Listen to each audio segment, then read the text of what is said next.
Hi guys, welcome to my YouTube channel. Today we find the value of this fraction 15 minus 3 parenthesis 15 minus 3. Now we started by the rules of mathematics PEMDAS.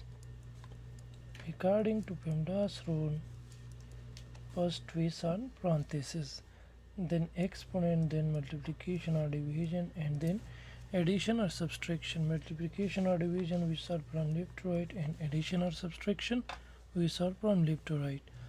Now we have one subtraction and one parenthesis, and inside of the parenthesis we have one subtraction.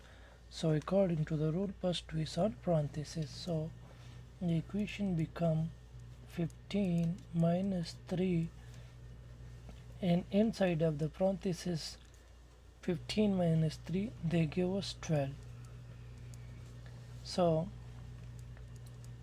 now we have one here multiplication and one subtraction. According to the rule, multiplication first, then we solve subtraction. So first we solve multiplication.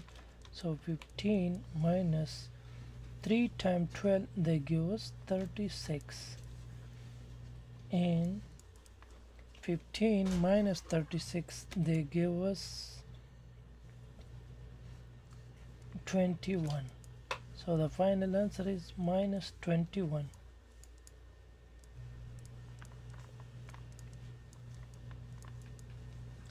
Thanks for watching.